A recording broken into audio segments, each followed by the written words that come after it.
ನಮಸ್ಕಾರ ಎಲ್ಲರಿಗೂ. ಇವತ್ತು ನಾವು ಶ್ರೀ ಗಣೇಶ ಪುರಾಣದ ಉಪಾಸನಾ ಖಂಡದ ಮೊದಲ ಅಧ್ಯಾಯವನ್ನು ನೋಡ್ತಾ ಹೋಗೋಣ. ಅಧ್ಯಾಯವನ್ನು ಪ್ರಾರಂಭಿಸ್ತಾ ನಮಸ್ತಸ್ಮೈ ಗಣೇಶಾಯ ಬ್ರಹ್ಮವಿದ್ಯಾ ಪ್ರದಾಯಿನೇ ಯಸ್ಯಾಗಸ್ತ್ಯಾಯತೆ ನಾಮ ವಿಘ್ನಸಾಗರ ಶೋಷಣೆ. ಶ್ರೀ ಗಣೇಶಾಯ ನಮಃ. ಯಾರು ನಮಗೆ ಬ್ರಹ್ಮವಿದ್ಯೆಯನ್ನು ಬೋಧಿಸುವರೋ, ವಿಘ್ನಗಳೆಂಬ ಸಮುದ್ರವನ್ನು ಬತ್ತಿಸಲು ಯಾರ ನಾಮವು ಅಗಸ್ತ್ಯರಂತೆ ಸಾಮರ್ಥ್ಯವುಳ್ಳದ್ದಾಗಿದೆಯೋ ಅಂತಹ ಶ್ರೀಗಣಾಧಿಪನಿಗೆ ನಮಸ್ಕಾರಗಳು. ಋಷಿಗಳು ಹೇಳುತ್ತಾರೆ, ಸಕಲ ವೇದಶಾಸ್ತ್ರಗಳ ರಹಸ್ಯವನ್ನು ತಿಳಿದು ಮಹಾಪ್ರಾಜ್ಞನು ಎನಿಸಿಕೊಂಡಿರುವಂತಹ ಸೂತ ಮುನಿಯೇ, ನೀನು ವಿದ್ಯೆಗಳಿಗೆ ಖಣಿಯಂತೆ ಆಶ್ರಯನಾಗಿರುವೆ. ನಿನ್ನನ್ನು ಬಿಟ್ಟರೆ ಕಥಾನಕಗಳನ್ನು ಹೇಳುವವನು ಮತ್ತೊಬ್ಬನು ದೊರೆಯಲಾರನು. ಜನ್ಮ ಜನ್ಮಾಂತರಗಳಲ್ಲಿ ನಾವು ಸಂಚಿಸಿದ ಉತ್ತಮವಾದ ಪುಣ್ಯ ರಾಶಿಯು ಇದ್ದಿತೆಂದು ತೋರುತ್ತದೆ. ಆ ಪುಣ್ಯ ಫಲವೇ ಈ ಜನ್ಮದಲ್ಲಿ ನಮಗೆ ಸರ್ವಜ್ಞನಾದ ನಿನ್ನ ಸಂದರ್ಶನವನ್ನು ಒದಗಿಸಿರುತ್ತದೆ. ಮರ್ತ್ಯಲೋಕದಲ್ಲಿ ನಾವೇ ಅತ್ಯಂತ ಧನ್ಯರು. ನಮ್ಮ ಜೀವಿತವು ಸುಜೀವಿತವು ಅಂತಂದರೆ ಸಾರ್ಥಕವಾದ ಬದುಕು. ನಮ್ಮ ಪಿತೃಗಳು, ನಾವು ಅಧ್ಯಯನ ಮಾಡಿದ ವೇದಶಾಸ್ತ್ರಗಳು ಮತ್ತು ನಾವು ವಾಸಿಸುವ ಪರ್ಣಕುಟೀರಗಳು ಸಹ ನಿಮ್ಮ ದರ್ಶನದಿಂದ ಪವಿತ್ರವಾದವು.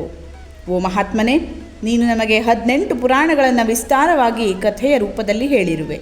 ಓ ಸತ್ವಶಾಲಿಯೇ, ಇನ್ನು ಇತರ ಕಥಾನಕಗಳನ್ನು ನಿನ್ನ ಬಾಯಿಯಿಂದ ಕೇಳಬೇಕೆಂದು ನಮ್ಮೆಲ್ಲರಿಗೂ ಆಶೆ ಉಂಟಾಗಿದೆ. ನಮಗೆ ಅವನ್ನು ಕಥಿಸು. ಶೌನಕ ಮಹರ್ಷಿಗಳು 12 ವರ್ಷಗಳವರೆಗೆ ನಡೆಯಬೇಕಾದ ಸತ್ರ ಎಂಬ ಯಾಗವನ್ನು ನಡೆಸುತ್ತಿರುವರು.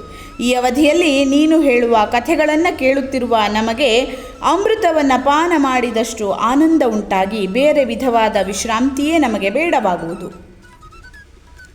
ಈ ರೀತಿಯಾಗಿ ಋಷಿಗಳು ಸೂತ ಪುರಾಣಿಕರನ್ನು ಕೇಳ್ತಾರೆ. ಆಗ ಸೂತ ಪುರಾಣಿಕರು ಈ ರೀತಿಯಾಗಿ ಹೇಳುತ್ತಾರೆ, ಮಹಾಭಾಗ್ಯಶಾಲಿಗಳಾದ ಮುನಿವರಿಯರೇ, ನೀವು ಸಚ್ಚರಿತರು, ಯಾವಾಗಲೂ ಲೋಕಗಳ ಹಿತವನ್ನೇ ಕೋರುತ್ತಲಿರುವವರು, ಸಾಧುಗಳು ಉಪಶಾಂತರೂ ಆದವರಿಗೆ ಲೋಕಹಿತವು ಮಾತ್ರವಲ್ಲದೆ ಮತ್ತಾವ ಚಿಂತೆಯೂ ಇದ್ದೀತು. ನಿಮ್ಮ ಈ ಕೇಳಿಕೆಯು ಯುಕ್ತವಾಗಿರುವುದು.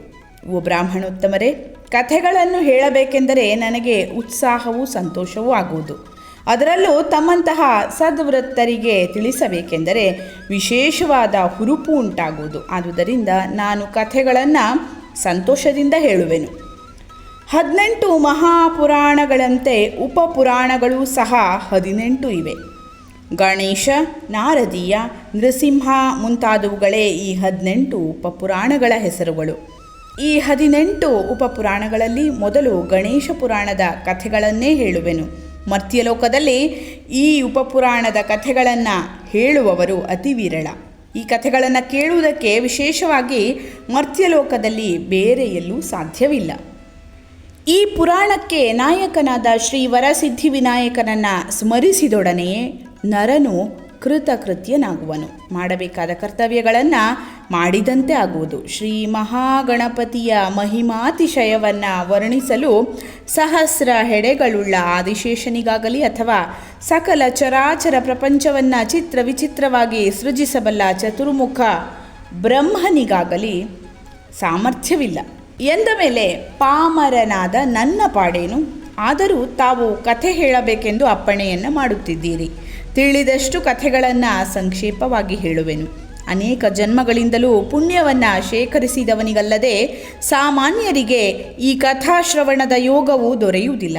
ವೇದ ವಿದ್ವೇಷಿಗಳು ಅಂತಂದರೆ ನಾಸ್ತಿಕರು, ವೇದೋಕ್ತ ಪರಲೋಕಾದಿಗಳನ್ನು ಅಲ್ಲಗಳೆಯುವವರು ಮತ್ತು ಪಾಪಕರ್ಮಿಗಳು, ಇವರಿಗೆ ಈ ಕಥಾಶ್ರವಣ ಯೋಗವು ದೊರೆಯುವುದಿಲ್ಲ. ಒಂದು ವೇಳೆ ದೊರೆತರೂ ಅವರಿಗೆ ಇದು ರುಚಿಸುವುದಿಲ್ಲ. ಗಣೇಶನನ್ನು ನೈಜವಾದ ಸ್ವರೂಪದಿಂದ ವರ್ಣಿಸುವುದಾದರೆ ಅವನು ನಿತ್ಯನೂ ನಿರ್ಗುಣನೂ ಅನಾದಿಯೂ ಆಗಿರುವನು ಎಂದು ಮಾತ್ರ ಹೇಳಬಹುದಾಗಿದೆ.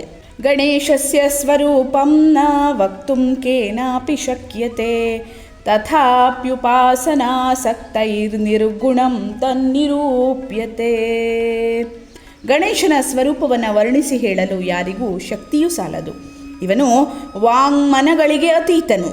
ಇವನನ್ನು ಉಪಾಸಿಸುವುದಕ್ಕಾಗಿ ಮನಸ್ಸಿಗೆ ಅಳವಡುವಂತಹ ಒಂದು ಬಗೆಯ ರೂಪವನ್ನು ಇವನಿಗೆ ಕಲ್ಪಿಸಿ ಉಪಾಸಕರು ಉಪಾಸಿಸುವರು. ಅದನ್ನೇ ನಾನು ನಿಮಗೆ ನಿರೂಪಿಸುವೆನು.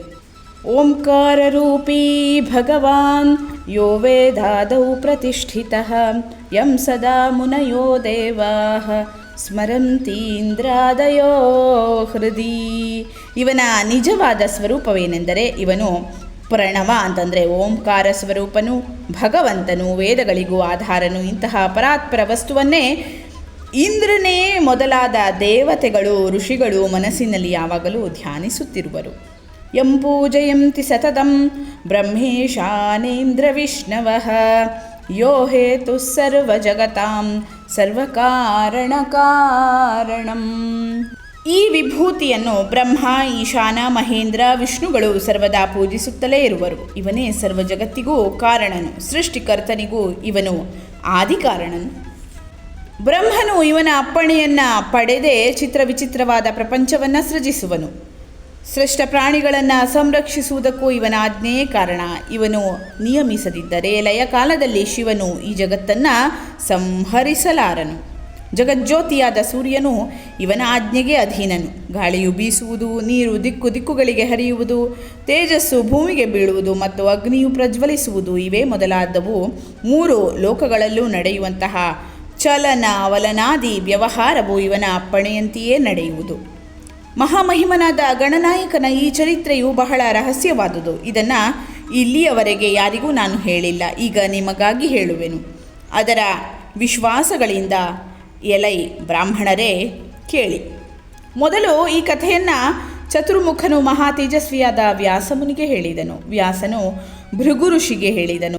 ಭೃಗುವಿನಿಂದ ಸೋಮಕಾಂತನೆಂಬ ರಾಜನು ಕೇಳಿದನು. ವ್ರತಗಳು, ಯಜ್ಞಗಳು, ತಪಶ್ಚರಣ, ದಾನಗಳು, ತೀರ್ಥಯಾತ್ರೆ ಈ ಮೊದಲಾದ ಸತ್ಕರ್ಮಗಳನ್ನು ಕೋಟಿ ಸಲ ಯಾರು ಆಚರಿಸಿರುವರೋ ಅಂತಹ ಪುಣ್ಯಾತ್ಮರಿಗೆ ಗಣೇಶನ ಪುರಾಣವನ್ನು ಶ್ರವಣ ಮಾಡುವ ಸದ್ಬುದ್ಧಿಯು ಉದ್ಭವಿಸುವುದು. ಪುತ್ರ, ದಾರ, ಭೂಮಿ ಈ ವಿಷಯಕವಾದ ಪ್ರಾಪಂಚಿಕ ಮೋಹವೇ ಯಾರಿಗೆ ಇರುವುದಿಲ್ಲವೋ, ಎಂದರೆ ಯಾರಿಗೆ ಹೆಂಡತಿ, ಮಕ್ಕಳು, ದ್ರವ್ಯ ಮೊದಲಾದವುಗಳಲ್ಲಿ ಆಶೆ ಇರುವುದಿಲ್ಲವೋ ಅಂಥವರಿಗೆ ಈ ಕಥಾಶ್ರವಣದಲ್ಲಿ ಆಸಕ್ತಿ ಉಂಟಾಗುವುದು. ಮುನಿಶ್ರೇಷ್ಠರೇ, ಇದುವರೆಗೂ ನೀವು ಮಯೂರೇಶನ ಕಥೆಯನ್ನು ಕೇಳಿರುವಿರಷ್ಟೇ. ಈಗ ಸೋಮಕಾಂತನ ಕಥೆಯನ್ನು ಹೇಳುವೆನು, ಕೇಳಿ. ಈ ಸಂದರ್ಭದಲ್ಲಿ ಗಣಾಧಿಪನ ಮಹಿಮೆಯು ಎಷ್ಟು ಎಂಬುದನ್ನು ನೀವು ತಿಳಿಯುವಿರಿ. ಮುಂದಿನ ವಿಡಿಯೋದಲ್ಲಿ ಇದೇ ಅಧ್ಯಾಯದ ಇನ್ನೊಂದು ಭಾಗವನ್ನು ನಾವು ನೋಡೋಣ. ಅದರಲ್ಲಿ ಸೋಮಕಾಂತನ ಕಥೆಯನ್ನು ನೋಡ್ತಾ ಹೋಗೋಣ. ಧನ್ಯವಾದಗಳು. ಲೋಕಾಃ ಸಮಸ್ತಾಃ ಸುಖಿನೋ ಭವಂತು.